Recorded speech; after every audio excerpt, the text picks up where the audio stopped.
Olá, nós estamos aqui, né, para mais um vídeo, né, e continuando aí a nossa série sobre o perfil e a caminhada de um verdadeiro vencedor. Nós estamos estudando a vida de José, um homem de Deus que foi muito usado por Deus, né, um líder poderoso.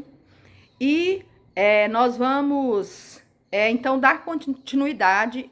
Na semana passada nós vimos que nós estudamos algumas características muito importantes na vida de José, né? Que ele era um homem trabalhador, correto, sonhador. E eu quero aqui, né, fazer um destaque que ser trabalhador e ser correto é muito importante para acompanhar os sonhos, né? Que sonho sem trabalho e sem um caráter, um bom caráter, né? Eles se tornam uma ilusão, né? Ou uma farsa. Então, é muito importante que os nossos sonhos eles sejam acompanhados de trabalho, né? E sejam acompanhados também, né, de um caráter correto. E é o que a gente viu na vida de José. E eu gostaria hoje que nós lêssemos aqui, né, alguns versos aqui em Gênesis capítulo 37, continuando essa caminhada aí com José, né?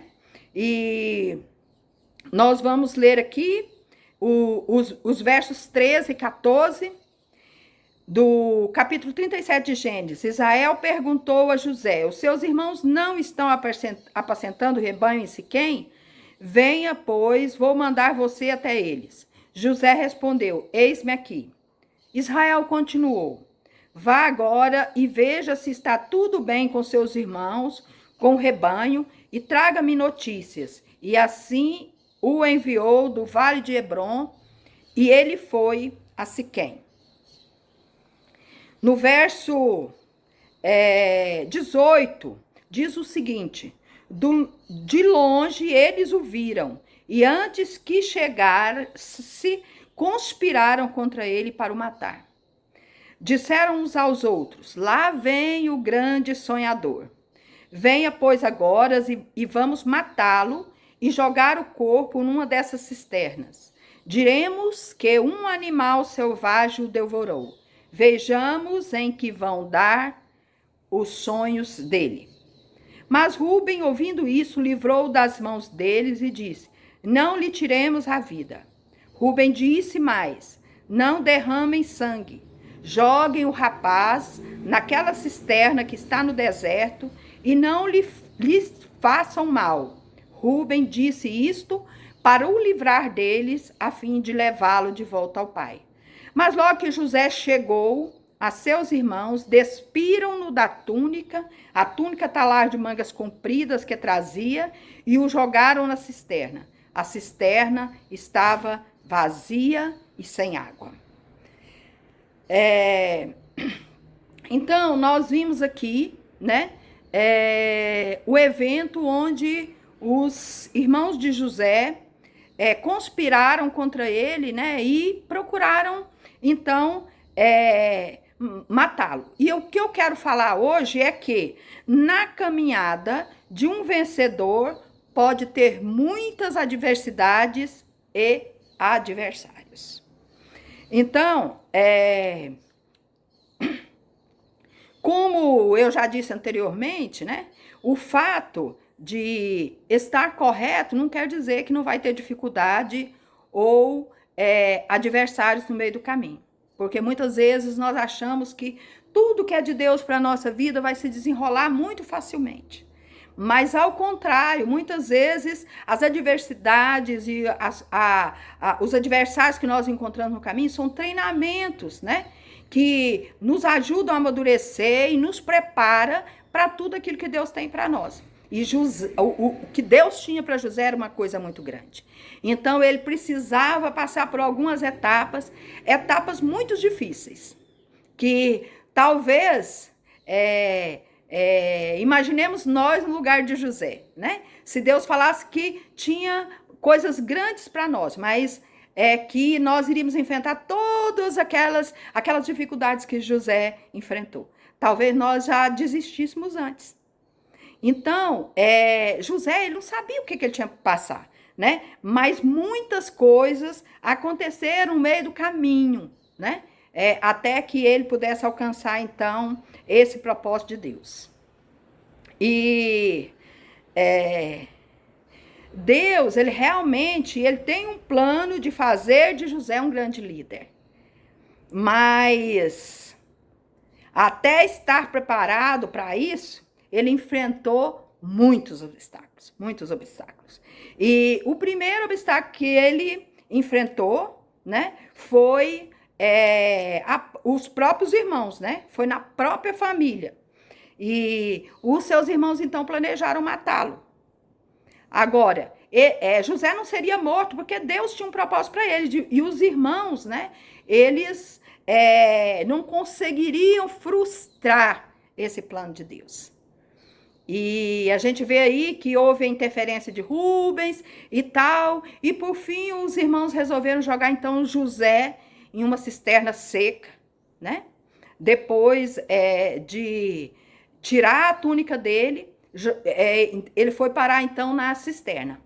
E por fim, foi vendido, né, a uma caravana de ismaelitas que o levou para o Egito, onde ele foi vendido como escravo para Potifar. Então,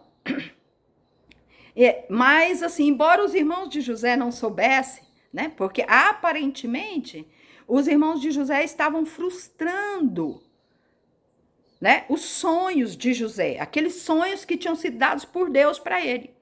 Então, aparentemente, tudo estava se acabando ali, né? José não seria mais um empecilho, não seria mais um destaque na família, não seria mais um líder na vida dos irmãos.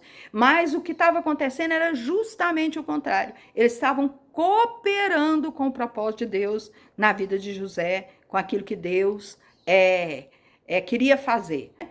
E o segundo obstáculo que ele enfrentou foi a mulher de Potifar.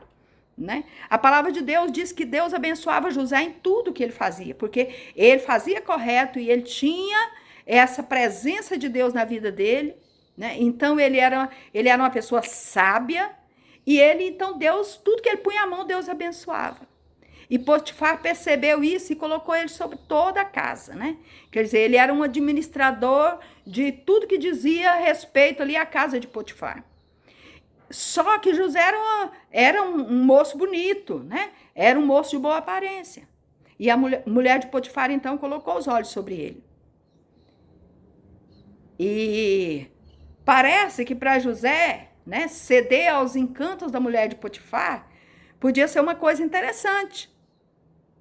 Ele podia ter ali uma proteção dela, né? Ele podia aparentemente ter ali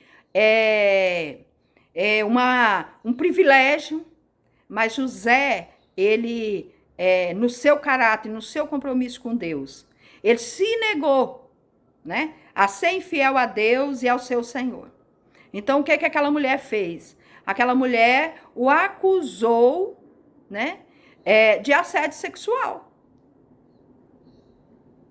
Ela ficou indignada porque foi rejeitada por ele, porque ele não se propôs, né, a ser infiel ao seu Senhor, né, tanto ao seu Senhor, né, no céu, como aquele Senhor que era Potifar. E então ela, na sua indignação, ela o acusou de assédio sexual e Potifar então acabou mandando José para a prisão. E a palavra de Deus diz que na prisão também José, ele se destacou. Mas ele ficou ali por anos, naquela prisão, né? E aí a gente vê que José enfrentou muitos obstáculos. O fato de ter dificuldade não quer dizer que Deus não esteja naquele propósito. Quantas vezes nós vemos pessoas, né, desistir do propósito de Deus em meio à dificuldade, né? Voltar para trás, retroagir. Muitos abrem mão do ministério, né? Muitos abrem mão do propósito, às vezes, que Deus tem, profissional. Mas, por causa das adversidades, parece mais fácil voltar atrás. Parece mais fácil abraçar o erro. Mas no caso de José, ele continuava correto, ele fazia tudo certo. E mesmo assim, fazendo certo, ele encontrou muitas pedras no caminho.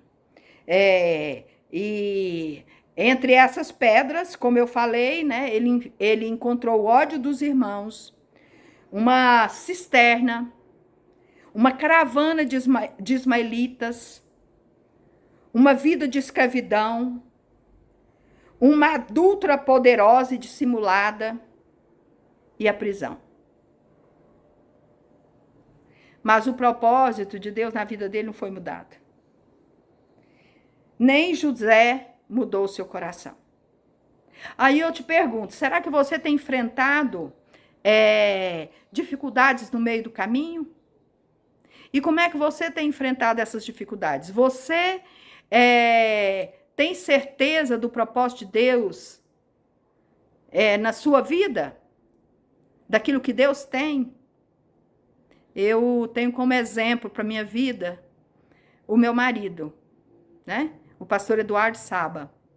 Ele, enfrentando tantas adversidades, quantas vezes ele falou, eu só largo, foi Deus quem me colocou e eu só desisto quando Deus me tirar. E ele foi fiel até o fim. José foi fiel até o fim. E eu te pergunto, e você? E você?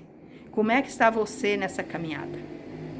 Eu espero que Deus te abençoe e que Deus te dê força, que mesmo em meio às adversidades, mesmo em meio às dificuldades, você possa caminhar como um vencedor e você possa alcançar o propósito de Deus. Nós voltaremos na próxima semana, nessa série, na terceira parte dessa série, para estudando, né, esse perfil e essa caminhada de um verdadeiro vencedor. Eu creio que esse verdadeiro vencedor é você. Deus te abençoe, no nome de Jesus.